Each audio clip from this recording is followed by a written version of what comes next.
Yos nakama, selamat datang di Lifestyle Anime. One Piece chapter 1132 pastinya sudah sangat dinantikan oleh para player. Sang editor alias abdi dalamnya Oda sudah memberikan preview alias sedikit bocoran untuk One Piece chapter 1133. Kemegahan Elbaf akhirnya diperlihatkan pada chapter terbaru. Namun di balik keindahan itu terdapat ancaman yang mengintai. Akhirnya siluet Nomi dari Oda berakhir. Sosok misterius itu diperlihatkan batang udelnya. Penasaran kan? Eits. Sebelum kalian menikmati videonya, jangan lupa klik tombol like-nya ya. Hayo, udah belum like dari kalian akan menambah semangat Mimin untuk memberikan informasi mengenai One Piece pada nakama player sekalian. Satu lagi, bagi kalian pencinta boba uhuy bisa banget join membership channel ini. Kalau membernya rame, guys, kita buat grup tele khusus pembahasan One Piece plus selingan boba uhuy pastinya. Yap, inilah preview alias sedikit bocoran dari editor untuk One Piece chapter 1133. Pertemuan kembali dari kru topi jerami di Elbaf. Apa yang sedang menunggu Luffy dan yang lainnya di sana? Sudah jelas jika sang editor sedang mempertegas kemunculan dari sosok misterius yang sedang menunggu Luffy di Elbaf. Sosok dengan topi caping dan rambut panjang yang tajam. Yaps, mari kita bahas bersama-sama. One Piece terbaru memperlihatkan kemeriahan di pedesaan Elbaf. Karena kru topi jerami sudah berkumpul, maka Dory dan Brogy memutuskan untuk melakukan pesta penyambutan bagi mereka. Terlebih lagi para bajak laut prajurit raksasa serta kru topi jerami yang berada di kapal Great Eyrick belum mengisi perut kosong mereka setelah persediaan makanan habis akibat pencarian kapal Thousand Sunny yang sudah mereka lakukan selama 2 hari.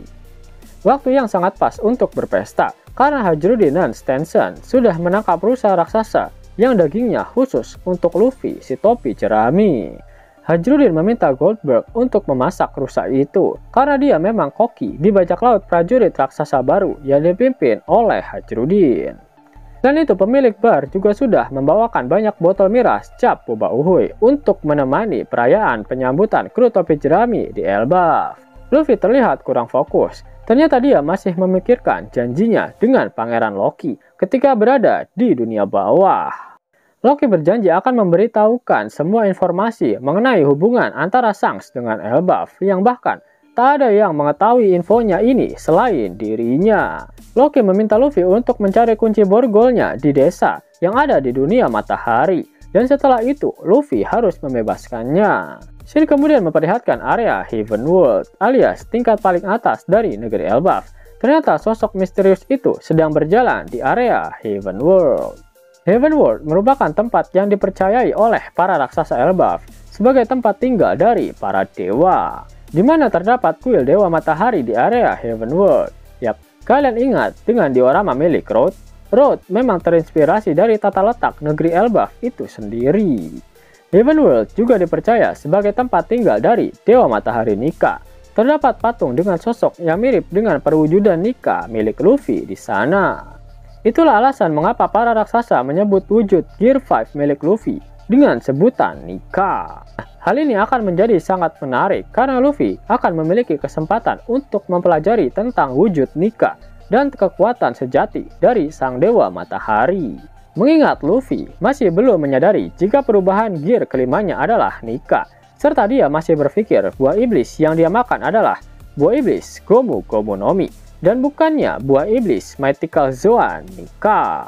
Itulah mengapa dalam wujud gear kelimanya, Luffy masih mengandalkan kekuatan elastis karet pada tubuhnya dan belum memaksimalkan kemampuan imajinasi yang dimiliki oleh Nika. Bahkan Oda sendiri dalam sebuah tanya jawab resmi menjelaskan jika Luffy yang menciptakan kacamata serta topi baseball hanyalah awal dari kekuatan imajinasi yang dimiliki oleh Nika dan potensi kekuatan yang dimiliki masih jauh lebih besar lagi. Yap, tak hanya prasasti tentang Nika, namun juga terdapat batu poneglyph di dunia surga Elbaf.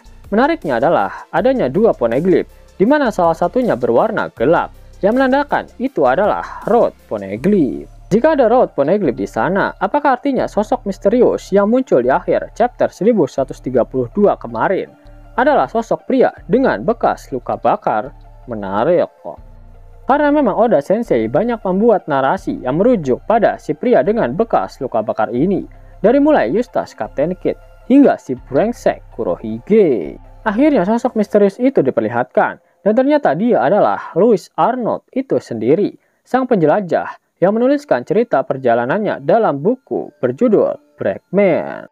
Louis Arnold jugalah yang memberi nama pulau tempat Dory dan Brogy bertarung selama 100 tahun dengan nama Little Garden. Buku Brakeman yang dia tulis juga menjadi salah satu buku yang selamat dalam insiden Ohara. Itu artinya buku itu ditulis dalam rentang waktu 100 hingga 22 tahun yang lalu. Namun banyak orang yang menganggap jika isi dari buku itu hanyalah khayalan dari Louis Arnold saja. Namun jika itu hanya sebuah dongeng, mengapa para sarjana Ohara menyimpan buku itu di perpustakaan mereka? Karena mereka sadar jika apa yang ditulis oleh Arnold adalah benar. Ingat, jika Clover juga seorang penjelajah seperti Arnold, itulah mengapa dia mengetahui kebenaran dari buku yang ditulis oleh Louis Arnold. Sehingga dapat disimpulkan jika Louis Arnold adalah pria dengan bekas luka bakar. Dialah yang menjaga Road Poneglyph terakhir. Arnold adalah seorang penjelajah. Sudah pasti dia banyak menemukan batu-batu Poneglyph di seluruh dunia. Dan ternyata hal itu dia tulis di dalam bukunya yang berjudul Brakeman. Pemerintah dunia yang mengetahui akan buku itu membuat propaganda. Jika buku itu hanya berisi bualan, bahkan mereka mengganti nama buku itu menjadi Brakeman, di mana jika dilokalisasikan akan memiliki arti lelaki pembual besar. Arnold jugalah sosok yang bertemu dengan Crocus di cover story. Crocus menceritakan tentang sosok Luffy padanya. Itulah mengapa di panel akhir One Piece chapter 1124, dia mengatakan, datanglah pada bajak laut topi jerami. Pada panel akhir diperlihatkan box pengenalan nama dari Arnold. The Man Marked by Flames, Louis D. Arnold. Benar-benar sangat membagongkan. Bosan nungguin anime One Piece yang masih hiatus? Kalian bisa nostalgia sambil mainin game One Piece keren ini. Yap, nama gamenya adalah One Piece Fighting Path. Game tipe adventure gelut ini memiliki alur cerita petualangan Luffy dari awal hingga melawan Kaido loh. Buruan download game One Piece Fighting Path via X7 Game. Link ada di kolom deskripsi ya nakama. Bagi kalian yang lagi cari kaos One Piece keren, bisa kepoin desainnya sambil nonton video ini. Klik aja di bagian lihat produk di layar device kalian. Ghost. Mau dapat uang hingga 50.000 gratis dan bisa langsung ditarik? Buka tabungan di aplikasi Neobank sekarang juga. Karena di aplikasi ini kalian bisa dapatkan banyak uang tunai gratis. Serta banyak sekali diskon-diskon menarik yang bisa kalian dapatkan. Gaskan! Link ada di kolom deskripsi ya nakama. Dan namun sebelum Mimin masuk ke dalam pembahasannya, Laskar Anime yang berkolaborasi dengan Misfit Society kembali mengeluarkan kaos terbaru nih, yaitu desain Zoro dalam mode Asura loh. Keren banget pokoknya. Gak percaya? Silahkan dicek di thread videonya.